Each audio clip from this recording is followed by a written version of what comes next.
Desenfundo mis palabras tan despacio como puedo viéndote. Leo propaganda del sol sobre tu cuerpo al atardecer. Aparcados muy cerca de un río que sonríe igual que tú.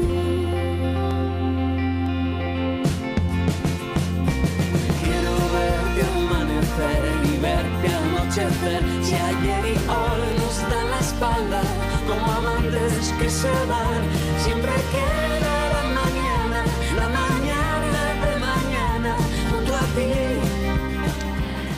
11:05 de la mañana. Vamos a conocer ahora los proyectos de cooperación que llevan a cabo, que se llevan a cabo desde la Fundación Religiosos para la Salud en Filipinas en la reducción de los riesgos de desastres. Unos proyectos que tienen entre sus temas transversales la igualdad de género y el cuidado del medio ambiente. Nuestra invitada nos explicará cómo y por qué. Además, nuestra invitada es una tinerfeña que realmente está coordinando esos proyectos en Filipinas. Vamos a hablar de cooperación, del trabajo de esta tinerfeña, a la que saludamos a esta hora de la mañana, Leticia Davara, coordinadora de la Fundación Religiosos para la Salud en Filipinas. ¿Qué tal? Buenos días. Hola, ¿qué tal, Mónica? Muy buenos días. Bueno, Leticia, es curioso porque en la entrevista previa me comentabas que aunque el nombre implica un trabajo en la salud, realmente el tuyo abarca otra índole, ¿verdad? Sí, así es. La Fundación de Religiosos para la Salud nació con vocación de realizar proyectos de cooperación internacional en materia exclusivamente de salud, pero digamos que las circunstancias hacen que te adaptes y en Filipinas, por ejemplo, la salud no ha sido una prioridad en la cooperación internacional, por lo tanto, en Filipinas creo que casi exclusivamente no nos dedicamos a la salud. Bueno, vamos a empezar por el principio, porque muchos estarán preguntando cómo llega una tinerfeña hasta Filipinas a trabajar en proyectos que tienen que ver con la reducción de los riesgos de desastres. Tú eras la directora técnica de la oficina de Cruz Roja en Santa Cruz de Tenerife. De ahí, ¿cómo llegas a Filipinas? Efectivamente, sí. Fui la directora de la oficina local de Cruz Roja en el municipio de Santa Cruz de Tenerife durante 3 años y bueno, digamos que la cooperación internacional siempre fue algo que me llamó la atención, que siempre quise hacer desde muy jovencilla. No había tenido la oportunidad y no sé si fue el COVID el que me lo facilitó, pero pues un contacto me comunicó que estaban buscando a alguien para coordinar proyectos en Filipinas y bueno, pues opté por eso, me eligieron afortunadamente y me dieron esa oportunidad.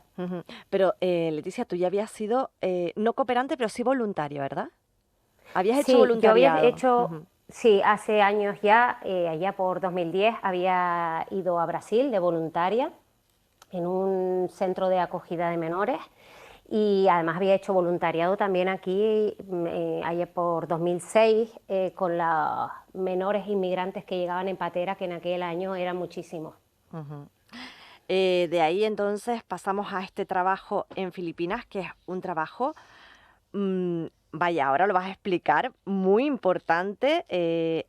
Para comenzar diremos que el proyecto está dentro, se enmarca dentro de esa reducción de riesgos de desastres, pero en un país que está en el cinturón de fuego. ¿Qué significa esto, que esté en el cinturón de fuego? Sí. Está en lo que se conoce como Cinturón de Fuego del Pacífico, lo que implica un altísimo riesgo sísmico y volcánico.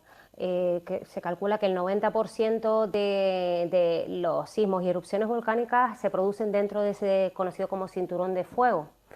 Realmente no es el único riesgo de origen natural que tiene Filipinas. Filipinas tiene un amplio abanico de riesgos de origen natural, entre los que se encuentran, pues, además de erupciones volcánicas y terremotos, tsunamis y tifones. Especialmente en la zona donde nosotros trabajamos, el mayor riesgo, o digamos el más frecuente, son los tifones, que se producen prácticamente cada año. Y tu trabajo se destina no se dirige a cuando ya se ha producido el desastre, sino la prevención, lo que se debe hacer o educar precisamente en la prevención previa a ese desastre, ¿no? Que se sabe que va a ocurrir porque es una zona en la que puede ocurrir todo lo que has comentado. Sí, es así. El proyecto o los proyectos que estamos desarrollando se basan en la prevención y en la preparación. Lo que hacemos es mejorar la capacidad de respuesta ante los desastres de origen natural, tanto de los gobiernos locales como de las comunidades. Preparamos a los gobiernos, les ayudamos a capacitar a su personal técnico, les ayudamos a elaborar mapas de riesgo, planes de contingencia, planes de reducción de riesgo de desastres, etcétera, y a la vez también capacitamos a la población para que sepan cómo actuar en caso de que ocurra una emergencia. Evidentemente, estas preparaciones son diferentes según el tipo de desastre natural de que se trate, ¿no? Pero la población muchas veces, a pesar de que cada año sufren este tipo de desastres, muchas veces no saben cómo deben actuar cuando ocurra algo así. ¿Y por qué? ¿Por qué no lo saben si ya se supone que es una zona que debe estar más que acostumbrada a este tipo de desastres?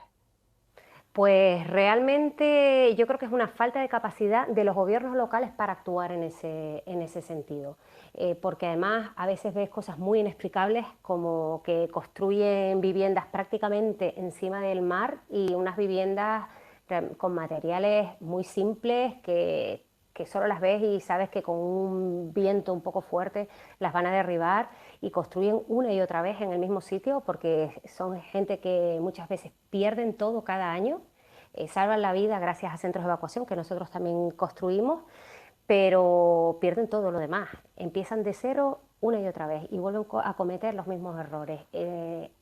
Entiendo que es una falta de formación, falta de recursos y de capacitación de las autoridades locales principalmente. Ujú.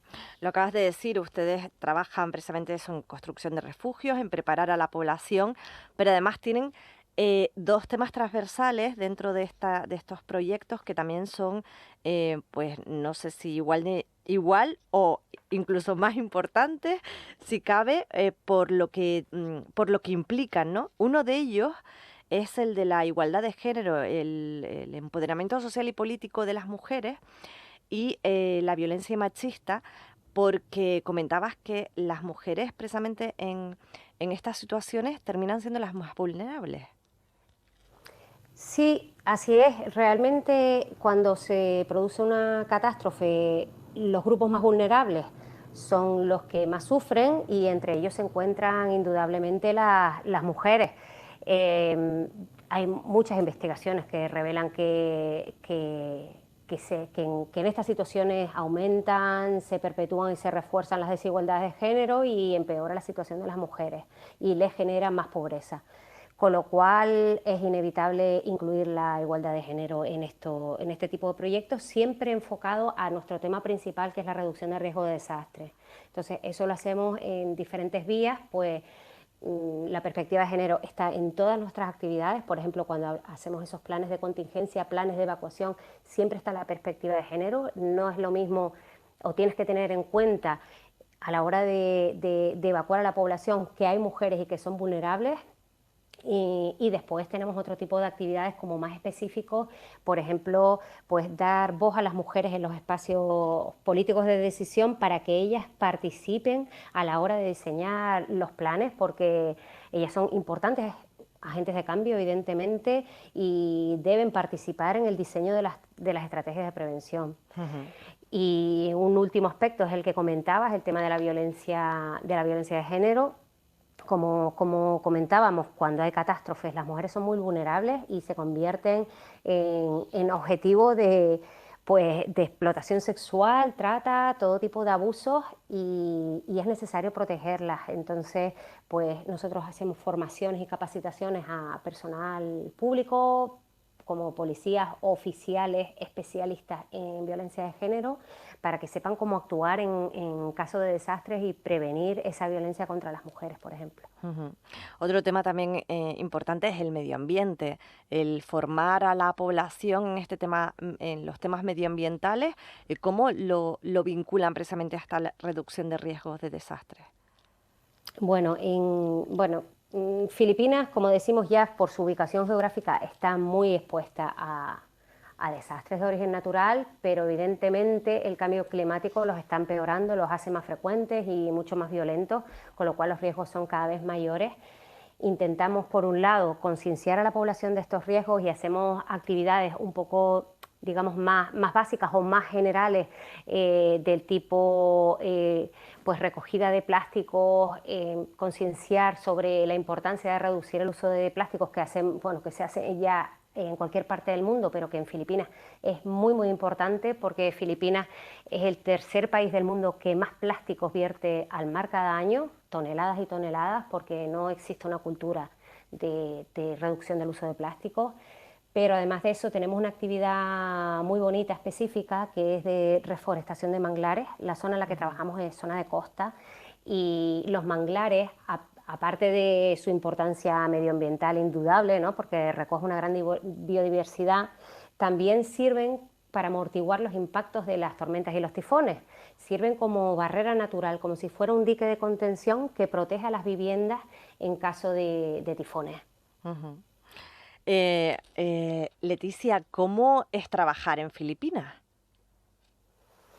Bueno, yo te puedo contar cómo es trabajar en Filipinas en época COVID, y Sí, porque que además realmente... hay que aclarar que cuando realmente surge la oportunidad de ir como cooperante, ¿no?, a trabajar en este proyecto, estábamos en plena pandemia, ¿no? Sí, estábamos en plena pandemia, fue allá por mayo del año pasado. Estamos aquí empezando a vacunarnos, todavía, bueno, al final conseguirme vacunada, pero en un principio parecía que no, todavía mi franja de edad no se estaba vacunando. Y bueno, pues en Filipinas ha sido...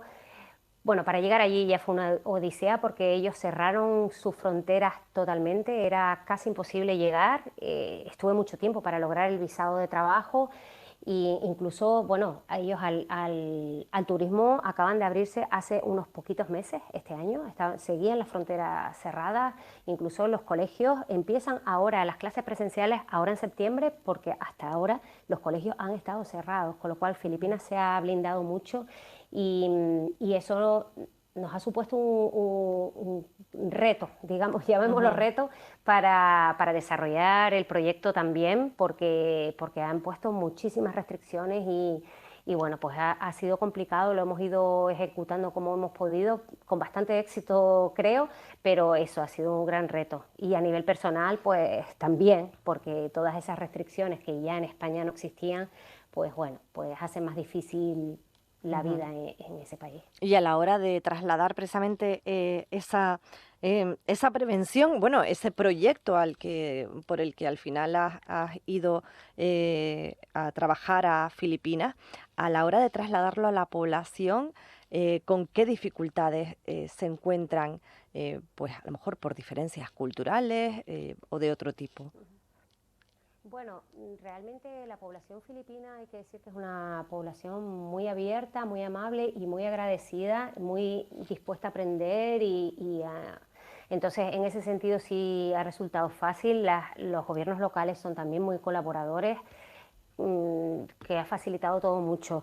Yo creo que el principal problema que hemos tenido ha sido el COVID, pues las restricciones que hemos tenido, que nos han impedido desarrollar todas las actividades como queríamos, o en el plazo que queríamos, pero de resto realmente lo que te digo, la población está muy agradecida y muy dispuesta, y conocen que necesitan ese apoyo, y lo agradecen enormemente. Ujú. ¿Hasta cuándo o cuánto dura este proyecto? ¿Tiene una fecha de finalización? Sí, todos estos proyectos tienen fecha de finalización. Realmente nosotros ahora estamos desarrollando 3 proyectos que son muy parecidos. La principal diferencia es la localización geográfica, pero se parecen mucho. Uno de ellos está a punto de finalizar, ahora en septiembre, y los otros 2 están en realidad arrancando. Normalmente estos proyectos duran 2 años. Ujú. Hablaba al principio de la entrevista precisamente de esa entrevista previa, ¿no? a esta, y en ella me comentabas, ¿no? Que ya habías estado en el pasado como voluntaria y que tenías esa espinita clavada de participar en un proyecto de cooperación, que lo habías conseguido ahora. ¿Ya está cumplido ese sueño? O sea, ¿se supone que cuando termine este proyecto te vuelves a casa, te vuelves a Canarias? Pues nunca se sabe. En principio la idea es volver Ujú. y volver a Cruz Roja probablemente, pero bueno, nunca se sabe. Por ahora estoy aprendiendo un montón de cosas, me está aportando muchísimo a nivel profesional y personal, y profesionalmente me servirá también cuando vuelva a casa.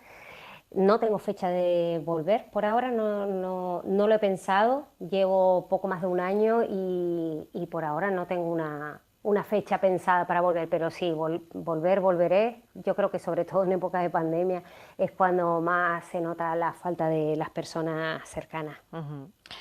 Pues Leticia Vara, no nos queda duda que habrá aportado, que te habrá aportado, pero que también habrá aportado todo tu trabajo con una amplia experiencia, habrá aportado y estará aportando muchísimo a la sociedad y a este proyecto en Filipinas.